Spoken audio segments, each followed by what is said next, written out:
Lep pozdrav vsem skupaj.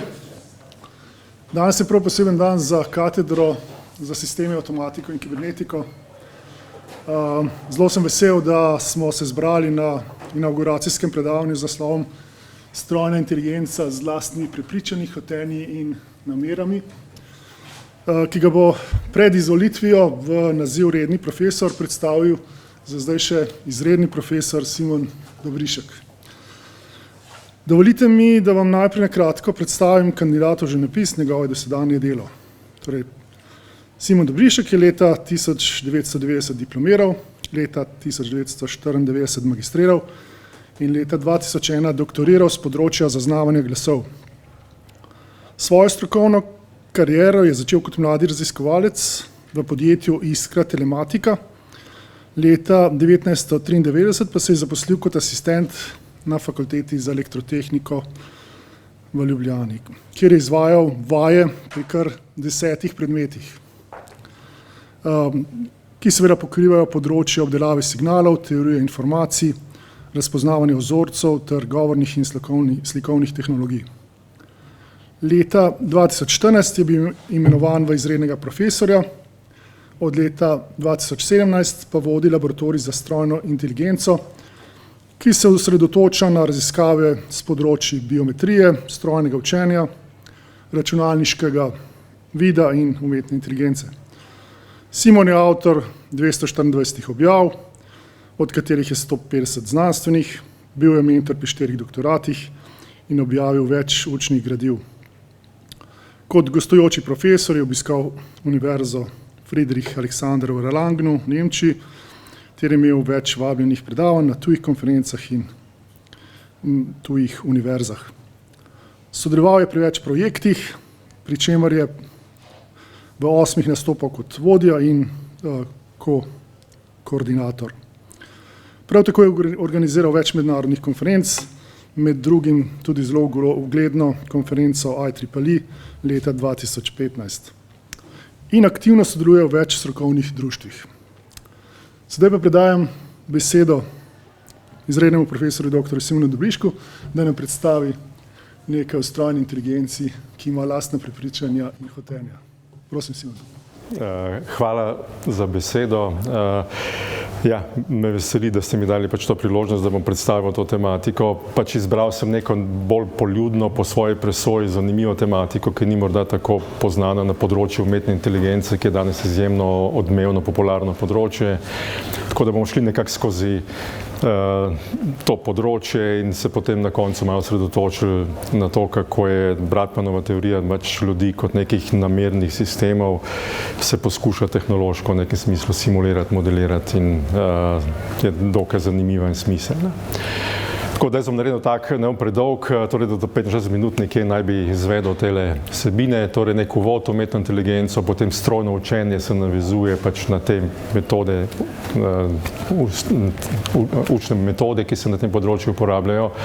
Potem pa izpostavil te večagentne inteligentne sisteme, ki se mi zdi pomembno, da ne gledamo več kot na en sistem, tudi če je nekako oblačni, ampak na skupnost nekih sistemov, ki naj bi sodelovala pri doseganju nekih ciljev, in potem se malo posvetimo tem prepričanjem,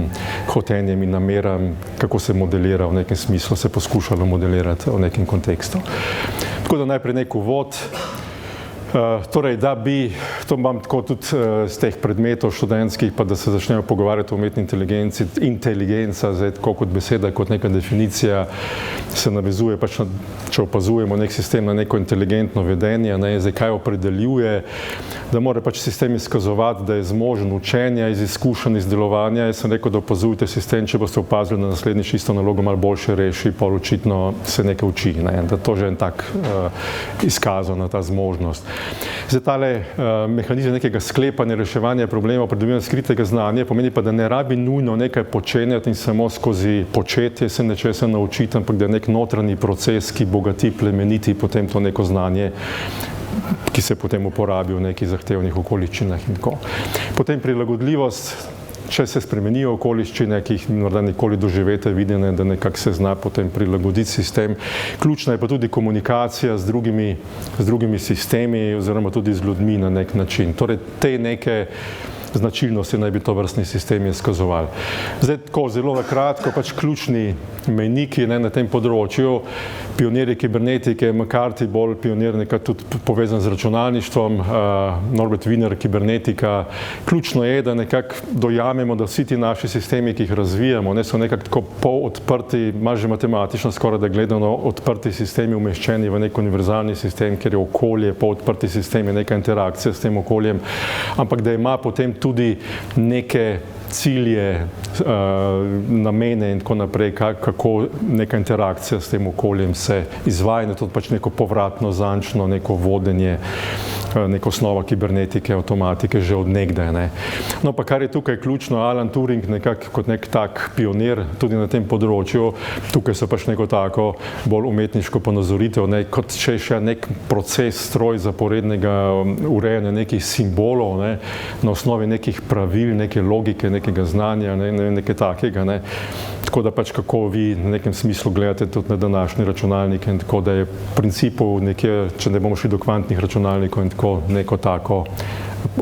nek tak proces v ozadju. Potem, kakšni so bili cilji, to je mogoče zanimivo, ta delitev, kje smo bolj tehnološki razvijalci, torej, da so se posvečali miselnemu procesu kot nekim fascinantnemu procesu, ki, češ bomo poskušali razumeti in modelirati tako kot človeku podobne neke procese, potem pa definirati pojem racionalnega delovanja mišljenja, torej, da ne sklepamo v nasprotju z nekimi pravili, sklepi in tako naprej, potem pa delovanje, da delovanje v okolju, reševanje nekih problemov in zdaj tukaj je poudarek, da se ves čas človeka kot nek tak ultimativni zgled in se poskušati doseči neke zmožnosti človeka, tukaj pa da se ne osredotoča toliko na človeka kot takega, ampak da se opredeli, kaj je to racionalno, uspešno in tako naprej in se poskuša razvijati to vrstne sisteme. Tako da tehnološki se v glavnem posveča ne toliko, da bi želeli nekaj, kar bo prepričljivo tako delovalo, kot da ne vemo, je človek ali ni, ampak da pač ima tiste principe racionalnega, inteligentnega delovanja kot takega. Torej, če se ukvarjamo z umetno inteligenco, s tem področjem, kaj je potrebno razumeti, kakšne so vsa ta področja, ključno je, kaj je to sploh znanje, kako se znanje predstavi, shrani, vgradi v neke sisteme, kaj je koncept znanja, potem učenja, da se inteligentno delovanje skozi neke izkušnje,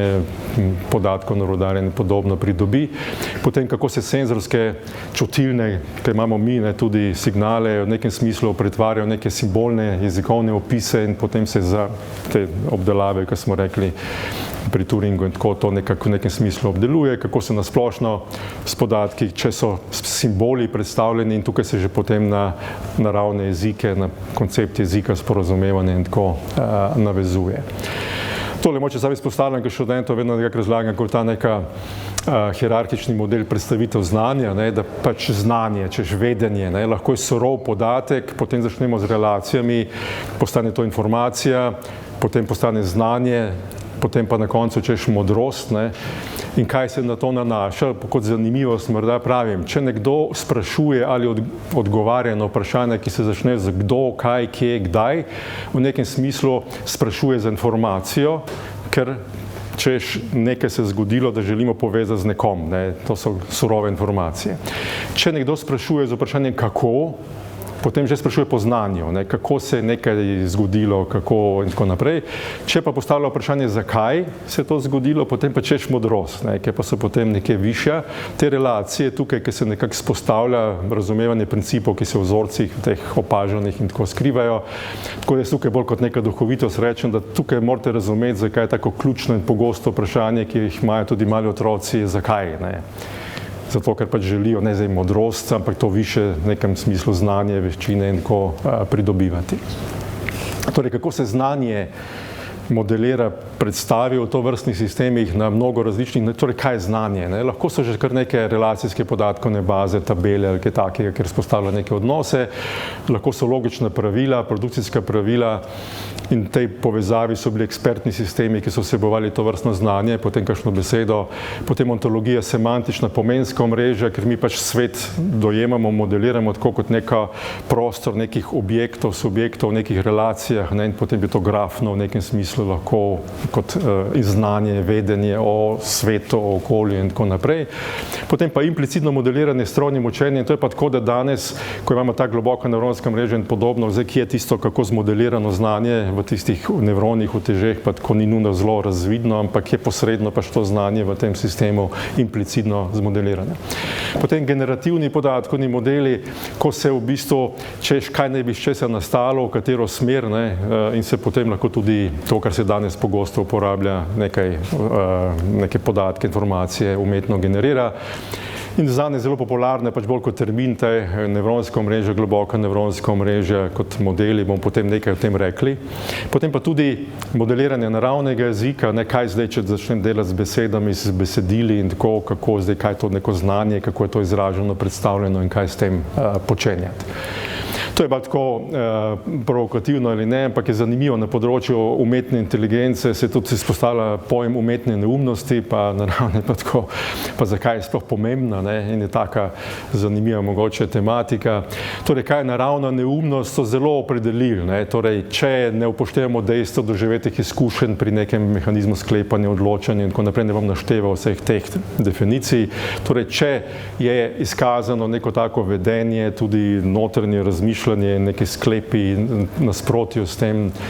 Tako da, ali je danes pri umetni inteligenciji izkazana kakšna neumnost ali tako, jaz najmanj tule pri tej samorefleksiji, empatiji pa tovrstnih rečeh, ne, koliko se lahko tak sistem empatije pomeni vživi v drug sistem, ne, da potem nekaj dojame in tako naprej. No in Alan Turing je pa definiral umetno neumnost, ampak kaj je v zvezi z njo zanimivo, ne? Da pač ja, ker je bil cilj čim bolj prepričljivo, tako da ne bi ljudje mogli,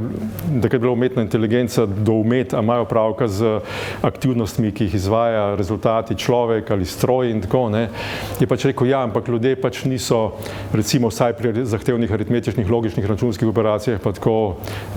izjemno zmogljivi ali kaj takega, ne, in tudi kakšnih drugih, neka omejenost uma, ne, zaradi, da smo pomanjkljivi časovno in tako naprej. In je bilo pač potem, ja, bo treba dodati, je takrat on izjavil, malo umetne neumnosti, umetne inteligence, da bodo ljudje bolj prepričani, da imajo s človekom opravka, ker če je preveč brezhiben, pa tako je sumljiv, pol to mogoče ni človek. Ne. To bolj kot zanimivo. Ampak zakaj bi si mi to želeli, ne? To je ravno to, ne? Zakaj bi želeli, da bi bil čim bolj prepričljiv človeku podoben na kakšnih scenarijih ali tisto racionalno vedenje, brezhibnost, ali tako je to naš cilj, namen in tako, ne. To je bolj kot neka taka zanimivost. Ja, zdaj pa to strojno učenje. Torej, jaz bom tako rekel, gotovo imate marsikdo od vas že izkušnje s tovrstnimi metodami, razpoznavanje vzorcev in tako naprej, ne, s tem se ukvarjate. Kar je tukaj ključno, da če vedno pač tudi tako pri študentih pravim, čim bolj poenostaviti za neko logiko. Jaz sem tako svoj čas izjavil, mogoče zanimivo, tako da umetna inteligenca pa generativna umetna inteligenca je samo neka druga beseda za malo kompleksnejše verjetnostne statistične modele ali kaj takega, ne, matematično gledano, ne, se pač samo v tem smislu je stvari mičken neke kompleksnosti modelov povečevalo, ne. Torej, tukaj strojno učenje pomeni, da se češ neko znanje poskuša pridobivati iz podatkov in neke relacije iskati, neke verjetnosti ocenjevati in tako naprej, ne. Tako da v grobem, ja, in tukaj lahko preseže sistem zmogljivosti ljudi, ne, zaradi nekih naših časovnih umskih omejitev, ne, koliko bi mi bili zmožni se nečesa naučiti, ne, v nekem času, če bi morali zaradi tega, ne vem, kakšne množice podatkov pregledati ali pa knjig prebrati ali ne vem kaj, ne, in ne moramo mi to narediti v enem dnevu ali v ne vem kaj, ne, in tako. V tem smislu so lahko ti sistemi zmogljivejši in učinkovitejši. Potem, ko razmišljamo o učenju, ne, kaj učenje sploh je, tudi pri ljudeh so razmišljali, na kakšen način se v človeku spostavijo neke notranje vedenje, kaj je potem nek proces pri odločanju, sklepanju in tako naprej. In je zanimivo, kakšne vse načine učenja, pač, ker se ljudje, se veste, ne, že kako otroke učiti, šole, poučevanje in tako, da so se razne metode na tem področju, take socialne in tako naprej razvijale, ne. tudi neko verjetnost posodabljanja nekih prepričanj, da nekomu damo večkrat neko izkušnjo, da potem se ga bo ta izkušnja prijela ali nekaj takega in tako, da bo razumel in tako naprej. Tako da tukaj ne bomo šli vse tele detajle, ampak pri strojnem učenju malo po tem zgledom, pa ključno je tisto, češ nenadzorovano. Nenadzorovano odnos je samo ta, da pri nadzorovanem se želi že tako izpostaviti neko relacijo z nami, da bi pač neke rezultate v smislu razpoznavanja nekih vzorcev in potem podajanje tega, kaj je razpoznano, bilo skladno z našim načinom, da se pač nekako imenuje v besedi, karkoli že, ne, v smislu teh nekih rezultatov. Nenadzorovano je pa, da sistem sam išče neke strukture, vzorce v nekih množicah opažanj, podatkov in tako naprej. So se pa tudi druge, to je neka kombinacija, recimo tudi učenja, da pač kot proces, ki je bil tam uspešen, prevzame drug sistem in se pač nauči, da ja, tako moram malo drugače upoštevati podatke, kot sem prej kot proces, ne, to je samo na eni stopni višje. Torej, pridobivanje znanja iz podatkov lahko razumemo tako dejansko kot neko tako zahtevnejšo, ne vem, po svojo statistično analizo, da odkrivamo neke relacije, verjetnosti, povezav in tako naprej. In ponavadi ne, tudi opredelimo, kaj je zdaj vhod, kaj je izhod, torej iz kakšnih vhodnih informacij se kakšne odločitve pričakuje v smislu delovanja inteligentnega sistema in tako naprej, da vedno moramo videti nekaj, kaj je vhod, izhod v tej relaciji, ne. Izhodi povezani z delovanjem, vhodi z čutili, z senzorjem, z čimerkoli, ne, in da se to relacijo modelira in poskuša iz podatkov pridobiti. Tako da poenostavljeno tista osnovna načela, ki nekako se na področju strojnega učenja, češ da obstaja neko a priorno znanje, potem pa posteriorno znanje, ki nastane iz konkretnih opažanj, kaj je a priorno znanje, ne pa neke učne algoritme, torej da se sploh nek inženir, ne, to svoje znanje v nekem smislu vnaša v sistem, ki se odloča o nekih modelih, izhodiščih teh modelov in tako naprej, ne. Potem pride pa ti učni podatki, ki dajo na koncu nek model, ki to znanje predstavlja in to se potem pač preizkuša in ovrednoti, ne, da se da zdaj neke testne izzive, podatke in na koncu opredeli kot neka ocena uspešnosti, kakršenkoli je že ta model znanja. Tako to je tak bolj res klasičen temeljni princip pri razpoznavanju vzorcev, ne, ki nekako ponazarjam tista dva načina. Tukaj se neke vrste modeli predstavitve znanja, ki omogočajo sistemu, da razpoznava te vzorce, ne vem, in tako naprej in se potem v dveh procesih in tukaj neke zglede, da je lahko tudi človek prisoten kot učitelj v tem smislu, da potem ali že pri pripravi podatkov ali pa zdaj kako se jih uporabi in tako, da naredi skladno z našim dojemanjem, da potem razumemo te rezultate kot take. Ja, zdaj pa tule je pač izpostavlja ta nevronska omrežja, to zato, ker je ta tematika tako danes aktualna, vroča, pač neki rezultati, ki so bili na tem področju zdaj odmevni doseženi, bi nekaj besed pač o tem rekel. Tako da načeloma se to modelira, tako kot se razume neke naravne, biološke, nevronske sisteme, ki tudi tam lahko vidimo, veste, vse to je tako, inženir včasih ima preveč neke stvari tehnološko gledati možgane, če bi biološko gledali, ja, neki so vhodi, neki so izhodi, neka so ta notranja stanja, ne, ki se vzpostavljajo v smislu nekih relacij in tako naprej in to se po nekem smislu poskuša modelirati. In neke enostavne sestavine, ki potem kompleksno vsestransko vedenje celotnega sistema, ne posamezni nevroni, se ne zdijo tako nekaj strašno kompliciranega, ne pa je ta struktura in tako naprej, pa potem to izjemno, kaj se danes v smislu rezultatov dosega, ne. Prilagajanja, razni cilji so, ne. Tako tukaj se je mnogo različnih modelov, ne samo, da se je trudilo povsem zdaj, da rečem, modelirati biološke, ampak zgled je nekako bil, ne, inspiracija, so se pa razni, to so taki ključni preboji, bili tudi, ko se je tudi na področju razpoznavanja vzorcev potem preseglo neke rezultate na nekih nalogah in tako naprej skozi zgodovino. Tako da tukaj bi moče izpostavil Hopfieldovo nevronsko mreže bolj smo nastroj. Zakaj? Ker ste verjetno te dni slišali, da je bila celo Nobelova nagrada, ki so avtorji tovrstnih modelov prispevali k nekim prebojem na tem področju. Pa potem tudi slučajno pač sem bil pozvan, da neko izjavo damo, kaj se nam zdi, ker je bila to nagrada za fiziko, ne, kako zdaj fizika, če so neke računalniške metode, modeliranje nevronskih mrežij, strojno učenje, razpoznavanje, ampak sem nekako izpostavil, da je to povsem relevantno v tem smislu, ker kljub vsemu, torej Hinton, Hopfield so bili celo fiziki v ozadju, so te modele, kaj so poskušali modelirati izvirno, in to so potem njihove teorije, rezultati doprinesli pač razvoju na tem področju. In kar je pa še zanimivo, ko ljudje morda še tako ne poznajo, da tudi pri nevronskih omrežjih, kot je Hopfield in podobno, se včasih govori o nekih energijah omrežja, da se energije minimizira, maksimizira in tako kot neke take fizikalne termine, pojme se uporablja, ker se pač razume, tudi pri možganih so neki ali pa nevronskih sistemih neki taki procesi. No in med znanstveniki drugimi še, pa kar je moče zanimivo, manj znano, tako kot so Nobelove nagrade, obstajajo tudi Turingove nagrade, pa so taki raziskovalci, ki so bili prebojni na tem področju, LeCun, Benjo in tako naprej, so dobili to Turingovo nagrado, ki so v smislu zdaj teh globokih modelov povečevanja kompleksnosti konvolucijskih omrežij in tako naprej. Pa morda še omenim Goodfellova, zakaj, ker je pač ta generativna nasprotniška omrežja, ki se je začela sploh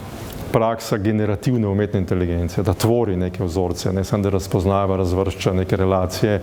ampak tako z vidika neke matematične verjetnostne teorije, pač da samo obrnemo, da ocenjujemo neke verjetnosti, nekih opažanj, stanj in tako naprej, ampak zdaj imamo model, kakršenkoli, tu če zelo poenostavimo, potem pa se obratno rečemo, zdaj mi pa ti tvori možne, ker bi jih ti s takimi verjetnostmi razpoznal, v drugo smer samo, generativno, samo da pač, ker so kompleksni modeli, so potem, če to so slike in tako naprej, potem impozantni, in impresivni pri opazovanju. Pa tole malo moče kot zanimivost, zdaj, ker smo elektrotehnika, jaz sem tako svoj čas sem rekel, ja, pa dajmo mičkeno tako, če smo mi kot inženirji gledamo na možgane kot nek računalnik v navednicah, pa smo neko tako analogijo, sem rekel, ja, torej spodoba v smislu procesnih enotic, osnovnih, zdaj koliko tranzistorjev, koliko teh celic je zakaj? Ker to se pač danes govori, so sodobni, sploh tole ni zdaj super računalnik, so lahko neki procesorji, več procesorski sicer sistemi, še vedno enoviti, pa tako, kdaj bodo presegli neke vrste procesne zmogljivosti možganov ali kaj takega, In kaj je sicer ključno, kot neke razlike, dobro, velikosti osnovnih enot, zdaj so že manjše kot ti nevroni, ampak ta energijska poraba ali kaj takega, tukaj za študente imam kot zanimivost, če rečemo, 1800 kilokalorij dnevno rabi človek neke prehrane in tako naprej, neke energije, in potem so bile neke trditve, da možgani celo med spanjem porabijo cirka 20% energije, zato ker še vedno niso, ko spiš, izklopljeni, in ko se to preračuna, se je, to je na koncu tako, kot zdaj smo takrat naprej videli človeka, ki spi, da mu cirka 17-vatna žarnica v glavi gori, tako kot je to tako, ampak da imamo vsaj nekaj dejansko, zdaj kako, ne vem, a veste, elektrotehnika, pa zdaj nevronsko omrežje, strojno učenje, ne vem kaj so možgani, so to v nekem smislu elektrotehniško gledanje, se nekaj dogaja, kot proces z električnimi signali, ne vem, mi to poskušamo razumeti, modelirati tudi tako ali drugače, To bolj moče kot zanimivost. No, tule recimo ključno je, kar je zanimivo, da sicer tukaj izrazito porazdeljeno, torej da vsak nevron čisto popolnoma v nekem smislu procesira, tako sporedno, sočasno, in tako, ampak da je tista neke vrste hitrost obdelave, preslikave teh vhodno-izhodnih signalov je razmeroma nizka, tukaj smo šli v neke giga, ne vem kakšne herce pa tako, ampak zaradi tiste sporednosti je tukaj še vedno zmoremo preseči neke zmožnosti tovrstnih, češ strašnih, hitrih, domnevno sistemov in tako. Ja, zdaj pa generativna umetna inteligenca, torej ne samo, da ima nalogo razpoznavanja nekih vzorcev, odločanja, učinkovitega zasledovanja nekih ciljev in tako, ampak v zadnjem času nekako drugo smer. In kar je v meni zanimivo, da pač danes se govori o generativni umetni inteligenci in mi smo se posredno, ker se razpoznavalnik vzorcev gradi, je res, da smo ponavadi nismo toliko razmišljali, sem za razpoznavalnik učinkovit naredil, pa da bi se pol ukvarjal, zdaj mi pa ti s tem razpoznavalnikom ga invertiram, generirajo vzorce, ki bi jih ti razpoznal, če bi jih moral razpoznati. Zakaj bi to delal, tako. Ampak v nekem scenariju se je pa to delalo, To je pa recimo, ker smo se mi s tem veliko govorne tehnologije, se je pa razpoznavalnike govora, sintetizatorje, že od nekdaj počenjalo, pa se sintetizatorjem govora ni reklo generativna umetna inteligenca. Kaj je to bolj tako kot izrazoslovje na tem področju. Ampak nekaj besed pač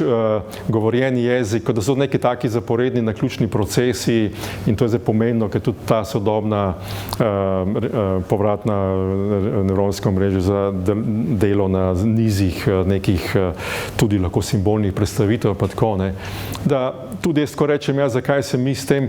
ukvarjamo, ker smo se tako kot elektrotehniki prebijali, ne, od nekih zvočnih signalov, ukvarjanje z mikrofonov, frekvenčnimi analizami, potem pa že malo upoštevali neke naše slušne zmogljivosti,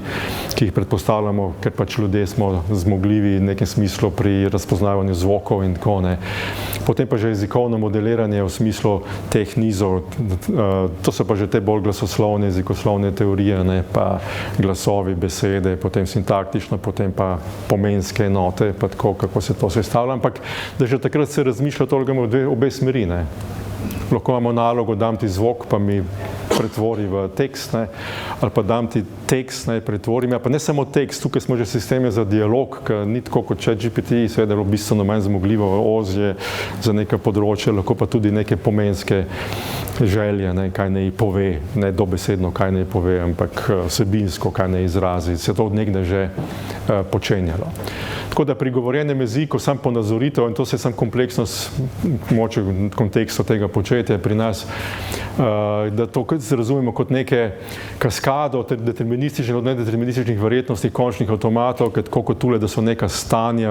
izražena v teh nizih in tako naprej, da se to od nekdaj že modeliralo in se lahko v obe smeri uporabljalo. Ali da se je recimo dal za nalogo, dam ti zvok in ugotovi, skozi katera stanja, ki so potem tukaj že besede, bi najbolj verjetno ta avtomat to sprejel, ne? Ali pa obratno, jaz ti povem ta stanja, pa potem koliko bi najbolj verjetne tule na koncu pričakoval neke zvočne karakteristike.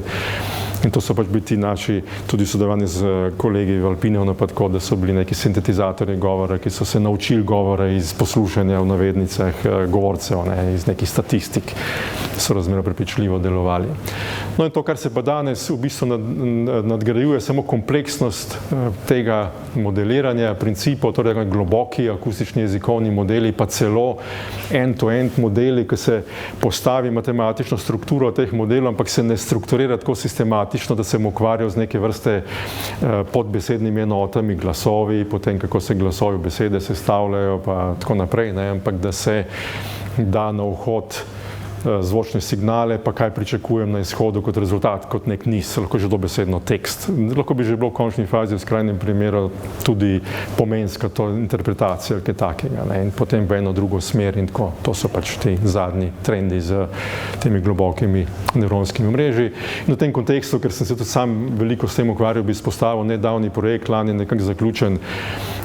razvoj slovenščine v digitalnem okolju, da so kot neko odprtokodno orodje tudi razpoznavalni govore in tako naprej pri tem sodelovali, tako da potencialno, če še ne poznate, malo pogledajte, to je bil pač 3-letni projekt, ki je bil zahtevno v tem smislu, da če se gremo strojno učenje, tvorjenje nekih razpoznavalnikov, govor sintetizatorjev, potrebujemo čim več podatkov, tem boljše je, ne. In smo se s takimi stvarmi ukvarjali, da je cirka 1800 slovenskih govorcev se posnelo, se jih je prosilo, da so v nekih scenarijih ali se pogovarjali z nekom, za tiste, ki je bilo potem smiselno, mora biti te tehnologije uporabljati, da bi bil razpoznavalnik, da bi samodejno transkribiral sestanke na koncu ali pa narekovanje besedila ali karkoli. In potem se je iz te razpoložljivega korpusa teh posnetkov tudi poskusno naučilo razne različice razpoznavalnikov. Mi smo nekako specializirali, češ da smo kombinirali računalniški vid s sluh, bom potem pojasnil en tak zgled. Tako da se je uporabljalo torej to tako za sintetizatorje kot razpoznavalnike in ker smo imeli tudi v tem kontekstu en projekt, naš mladi raziskovalec je tudi češ biometrična generativna umetna inteligenca, da se pa morda lahko primarno sicer z slikami ukvarjamo, torej da je zmožen sistem razpoznati posameznike, morda njihove neke biometrične lastnosti ali pa drugo smer, ne, nekako tvori in tudi je tak moče zanimiv rezultat, da smo kombinirali tako jezikovne opise kot klip, pa ti so podobni modeli, ki kombinirajo nekako jezikovne modeliranje, potem nekako razpoznavalnike vzorcev v slike, v neke opise osebe, da se potem lahko generativno uporablja. In to je bila nekakšna ideja že pred leti, ne, ja, češ, zakaj pa ne bi razmišljali o umetno inteligentnem fotorobotu, ne, torej zakaj mora človek, se redko sicer rabi, ampak je moral skicirati po opisu nekoga, ki je bil priča na nekem dogodku, kako je nekdo izgledal, ko se ga spomne po izgledu, ne, ampak je bila vizija, da bi pač potencialno se razvilo tako kot nek umestnik, da bi človek opisoval, kako se spomni tistega, no, neko kriminalca ali koga, ki je nekaj naredil, ne, in bi počasi pripeljal izgled z govornim opisovanjem te osebe čim bolj podobne temu, ko se on spomne. Ne. In zato bi bil to češ kot nadomeščanje, ko sem rekel, da je ročno skiciral po opisu. Ne. Ta je pa tudi tako zanimiv, mogoče bila je bolj kot ideja sporna, ampak intuitivno se zdi, ja, itak na nivoju biološke genetike, pa to so neke predispozicije, kakšne potomce ljudje lahko pričakujejo, če je tak starš pa taka mama, ne, neka genetska kombinacija, ampak tudi to se naša genetika odraža v tem, kako izgledamo, torej kako naš obraz izgleda in podobno. Ne. Mi smo rekli, ja, dajmo, vse pač te metode lahko iščejo te relacije, vzorce, tudi mi imamo že intuitivno, se včasih zdi, da je otrok podoben dedijo, babi ali pa nekomu materi, bolj mal, ne vem, tako naprej. Ne. Dajmo poskusiti, če imamo dovolj veliko količino teh primerov realnih staršev, ne, pa potem generativno uporabiti, da bi tvorili potencialne, ki bi ta sistem razpoznal, tako kot da to so starši te slike. Ne. Da je potem pač Martin Pernaš, kolega mladec, se pač na tem veliko delo, to so generativne nasprotniške nevronske mreže, ki se ravno tisti iz Google, ki sem omenil, so te modele razvijali, pa tako. Zdaj, zakaj bi to uporabljali, ne? Da bi bilo nekaj smiselno, ker na področju umetne inteligence je vedno čez, če se je nekaj razvilo, zakaj se je razvilo. Ne. So bili tako spet lahko neki čisto uporabni scenariji, da naprimer za neke spet lahko morda preiskave, da se odkrije nekega nezavestnega otroka, pa se potencialne starše išče, ne, da bi tak sistem češ otrok in kakšni so pričakuje, da starši izgledajo, ne, ali pa obratno, pa se potem jih poskuša najti, ne, da bi ne vem kaj. Ne. Pač so neki scenariji, ki so smiselni, malo delikatni so, pa lahko sem rekel, upam, da se ne bo potem to zgodilo, da bodo potem imeli ljudje aplikacijo in predno se bodo spečali z nekom, bodo doma preverili, kakšne potomce lahko pričakujejo, ne, ali bodo lepi, ali bodo grdi, ali bodo ne vem kakšne, to je pa že tako, ne. Ampak to bolj kot zanimivo. No in zdaj v tem zaključnem delu pa vseeno malo o tej naslovni tematiki, večagentni inteligentni sistemi. Meni se zdi ključno, da razvijalci na tem področju vse bolj vidimo, ne da jaz razvijam nek stroj, neko rešitev, neko aplikacijo, ne vem kaj, ampak da se razmišlja morda o skupnosti sodelujočih tovrstnih sistemov, ne, kako bi lahko sodelovali, če bi lahko prispevajo k reševanju nekih nalog in to že od nekdaj obstaja. Ne. Torej to področje že od nekdaj obstaja, tako da uporabe pri večagentnih razna, seveda lahko plovila, zemeljske, vodne, zračne in tako naprej, ko bi, jaz sem to od nekdaj trdil, da pač pametni avtomobili, ne tisti, da je avto izoliran sam, pa gleda, pa se vozi, ampak da ne bi komuniciral z drugimi avti, da bi se malo usklajeval. Ne. In njegov cilj vseh avtomobilov je, da bi svoje potnike v čim krajšem času varno nekam pripeljali in če bi med sabo se pogovarjali in tako naprej, bi lahko bolj učinkovito se mogoče odločali, da ne bi bili neki zastoji, da ne bi bilo, naprimer, ne, to pač en tak kot primer. Tako da kjerkoli več nekih entitet si predstavljate, ki neke podobne naloge rešujejo, ampak skupaj, ne, tam lahko razmišljamo pri transportnih sistemih, tudi, ne vem, so celo kot spletni, ne, boti ali kaj takega, internetni raziskovalci in tako naprej, ne. Ja, tako da ravno pri večagentnih sistemih, pri inteligentnih tovrstnih sistemih se pač bil zanimiv poskus, ne, da bi nekako poskušali modelirati način, da bi človeško skupnost, družbo videli kot večagentni inteligentni sistem, ne. Kako mi med sabo, zakaj imamo jezik, zakaj komuniciramo, kako s tem neke cilje dosegamo bolj ali manj uspešno, ne. Tako da tukaj deloma filozofi, ne, so opredelili, češ, da obstajajo v smislu našega sveta tako namerni intentional systems, ne, ki imajo notranja beliefs, desires, intentions, ne, in jih lahko izmenjujejo, da potem skupaj so bolj učinkoviti pri doseganju teh hotenj, želja, karkoli je smiselnega in tako naprej. Tako da potem se je pa poskušalo modelirati, ne, v nekem smislu Bratman pač kot nek model praktičnega umovanja, kako se upošteva prepričanja, hotenja in tako naprej.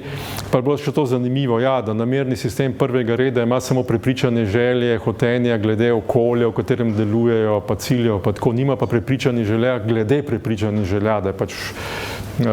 tako, ko smo si se modrost rekli, nekaj takega. So tudi potem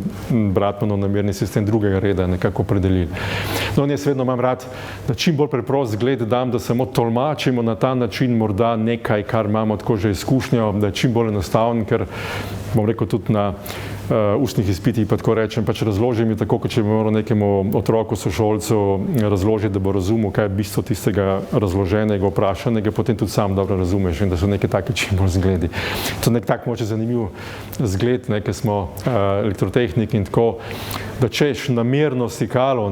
torej namerni sistem, pač kot neko stikalo za luč, da je to zelo kooperativno agent za prenos električnega toka do svetila, do luči in tako naprej in da češ v navednicah vedno prenese to, ko ima prepričanje, da je bila izražena želja strani, hotenje strani nas, da se pač prenese tok in se s tem prežge. In pritisk na stikalo je pa tako kot komunikacija, ki našo hotenje, namero, ki hočemo svetlobo, prenesemo željo v drug sistem, ki to upošteva in potem v sebi spremeni hotenje, namero in tako naprej, da to doseže. To je sicer banalen primer, ampak samo, da se nekako živimo v take scenarije. No, zdaj, ko omenjamo prepričanje, hotenja in namere, torej, ki so v nekem okolju, kaj so prepričanja, to je tisto notranje vedenje, odslikava okolje, v katerem je sistem kot neko, verjamem, da je tako, da notranja slika zunanjega sveta, ki ne bi kolikor je pač v nekem smislu zdaj konsistentna v povezavi s tem stanjem. Tako je spet nek tak zgled, da termostat ima v danem trenutku prepričanje, da je v prostoru prehladno, prepričanje, da je prehladno na podlagi nekega senzorskega podatka, nekaj takega, zdaj je to, da pravilno prepričanje je tako. Hotenje ali želja je pa, da bi zdaj imel namen doseči neko stanje v tem okolju z nekim sicer primarnim, ki je bil povod razlogom in tako,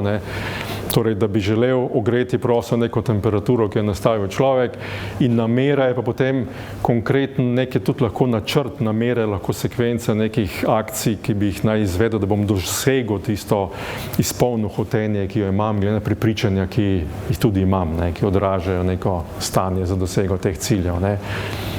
Tako da se nameni pač aktivirati grele za doseže pač temperaturo. To je spet tako zelo banalen primer, ampak samo tolmačenje nekih tovrstnih sistemov v luči. Tako da tukaj je ta Bratmanov model na splošno, prepričanja se pač mora razumeti, da je samo neko odslikava zunanjega sveta, v smislu odnosov, objektov, subjektov, nekih relacij, kakorkoli so vzpostavljanje. Hotenja so aktivna, tista, kaj so kot neki cilji, nameni, kaj človek ima namen nekam doseči. Namere pa morda neki načrti izvajanja nečesa, da bi izpolnjevali hotenja, to so bolj kot neke notranje informacije, potem pa neki procesi. Tukaj je lahko revizija prepričanj, ko dobimo čutilni vhod, neko novo dejstvo, da lahko prepričanje spremenimo, da pač je nekaj drugače ali kaj takega. Potem tudi hotenja se lahko zaradi tega spreminja v tem smislu. Potem pa namere, in ko so namere, kot neke načrte delovanja, da bi neka hotenja izpolnili na podlagi prepričanj, potem pa neke akcije, kot neke sekvence izbiramo. Zato se zdi tako pač, nek splošen model se je na to temo poskušalo, naredilo, v smislu nekih dejanskih sistemov izvedlo in dejansko, kar je mogoče manj znano, ker ni danes tako izjemno uspešno uporaben, ampak obstaja in se dogaja, se še poskuša razvijati in da tako pretiravam, tudi če boste se s ChatGPT-jem posvetovali, pravi, da tukaj je še veliko perspektive, ker sodobna pač umetna inteligenca tako nima nekih zmožnosti razložljivosti svojih prepričanj, da bi človeku bilo razumljivo in tako naprej. In dejansko do neke mere, tukaj bomo videli, bi to bilo že lahko izvedljivo, so taki primeri, tako da Agent Speak je nek tak jezik, ki nadgrajuje legendarni prolog, ki je bil na področju umetne inteligence razvit, ampak pač to je tako, da prepričane hotenje pa namere so v nekem smislu, torej namere tako kot nek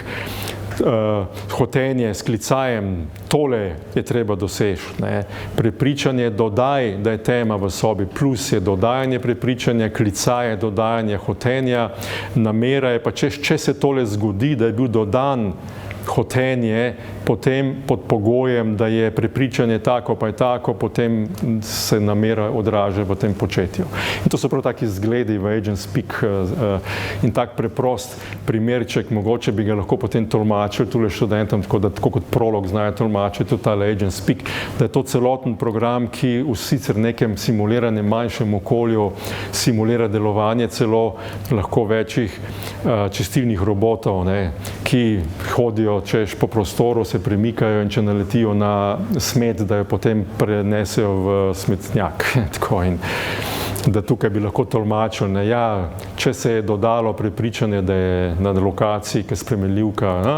potem ja, če sem jaz kot robot na tej lokaciji, pa je koza smeti na tej, potem poberi vest in dodaj hotenje, da mora biti robot na lokaciji Y, ker je na lokaciji Y. In to je neka logika programska koda nekih takih sistemov, ki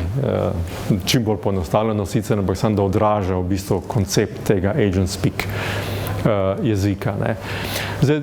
kje se bi lahko to uporabljali? Tukaj so pač ideje v pametnih okoljih, tudi poskusi, pogledajte, kaj so prepričane hotenja namere, ne, da pa ni samo en sistem, ki ima prepričane hotenja namere, ampak da lahko izmenjujejo sistemi, ne, med sabo, da potem pomagajo z nekim prepričanjem drugemu sistemu, da potem prispeva nekaj takega, že jaz hočem dosežbo, potem pa on to dosegel, pa mi nazaj sporoči, da je to v tem smislu poenostavljeno pač povedano. No in ključna je pa ta potem medagentna komunikacija, kako si izmenjevati te prepričanja, hotenja in namere, in tudi tukaj so se razvili neki protokoli,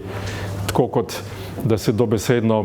tiste, ko ste videli Agent Speak po komunikaciji, novo hotenje, se dobesedno tisti klicaj z nečim prenese nekomu, pa on to potem, če ni nasproti s prepričanji, se mu ugradi v njega, ne, in se potem upošteva pri nadaljnjem delovanju, da ne rabi nekdo, če si tako človeško predstavlja, dobiti neko izkušnjo, da nekje mraz, mu lahko nekdo sporoči, da je mraz, ne, in v sebi spremeni prepričanje, ne, ker je to prek senzorjev sam zaznal, ampak ker mu je pač nekdo, ki mu zaupa, ki je to skupno sporočil, da je tam mraz, ne, in take reči, ne. Tudi tukaj je spet nek tak zgled, da se prenese, skomunicira neka hotenje, prepričanje, tista luč, ki sem prej omenjal, pa tako naprej, ne. Ja, tako da, kot zanimivost, zdaj pa naravni jezik, ne, da bi se pa prepričanje, namere, hotenja, tako kot ljudje med sabo komuniciramo, prepričanje, hotenje, namere, bi lahko v nekem smislu to udejanili, simulirali, ne, v tem kontekstu,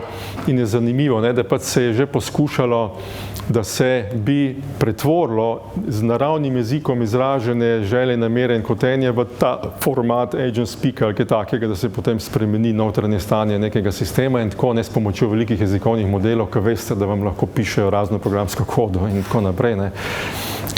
Lahko tudi ta Agent Speak jezik v nekem smislu se pokriva. Tako da en tak zanimiv poskus v tej smeri, da so dejansko te koncepte uporabili, da obstaja že, morda niste slišali, tako kot ste že za GPT, generativni prednaučeni transformerji, pa tako obstaja robo GPT, ne, in kaj ta dela, da pač se razume, ja, da zdaj naravno izraženo hotenje, prepričanje in tako je besedni niz in da se potem naj bi pretvoril v niz nekih lokacij robotske roke, pač kako se robotsko roko vodi, ne. In je tukaj bilo dejansko že demonstracijsko, da tako nekdo robotskemu sistemu, ki potem to upošteva, on ne da ga vodi, tako da ga prime, pa kako mora on prijeti neki izdelek, ampak da govorno pojasnjuje, ne. Pa reče, ne, bolj desno moraš iti naokoli, kad to primeš, ne. Pa bolj tako in neka taka izražava, ne, ki se pretvori potem v recimo tist neke vrste jezik, zdaj kakorkoli je modelirana. Tako da robo GPT prevaja, ne, iz naravnega jezika v sekvenco, pa za specifično vodenje nekih robotov in tako naprej. Ja, tako da, ker je časovno to omejeno, pa zaključek ne bom povzel, pač ključno se mi zdi to, da če se ukvarjate s tem področjem, ne razmišljati samo o monolitnih nekih sistemih, ki razvijate, da ima smisel razmišljati o morebitnih nekih skupnosti sistemov, ki rešujejo neke naloge in so v neki scenariji, kot so okolje, pametno okolje, skupnosti, karkoli že ti možni, potem pa to komuniciranje, torej ne samo stroj za strojem z nekimi nizkonivojskimi protokoli, ampak da pač kako mi komuniciramo, da nekoga nekaj prepričamo, da v sebi spremeni prepričanje, da hotenje morda postavi in tako naprej, da lahko tudi pri teh sistemih tako razmišljamo in morebiti poskušamo nekaj smislu modelirati. In obratno, da bi tudi svoje prepričanje pa tako ubesedili sistemi. To se danes poskuša, ta interpretativna umetna inteligenca, tudi mi imamo neke take projekte, pa tako, da bi prvič neko odločitev nevronske mreže posredno poskušala potem razložiti ali pa celo ne samo odločitev, ampak neko notranje znanje, to je vizija neka prihodnosti, da pač kaj vse, kako on odloča, da kaj v njemu gre, da bi to pretvoril v smislu teh izražav v zaporedje besed, ki so nam kot naravni jezik in tako. Tako da to, ker je časovno omejeno, bolj kot neka taka zanimivost, pa če so zdaj kakšni komentarji, vprašanje. Hvala, Silvo.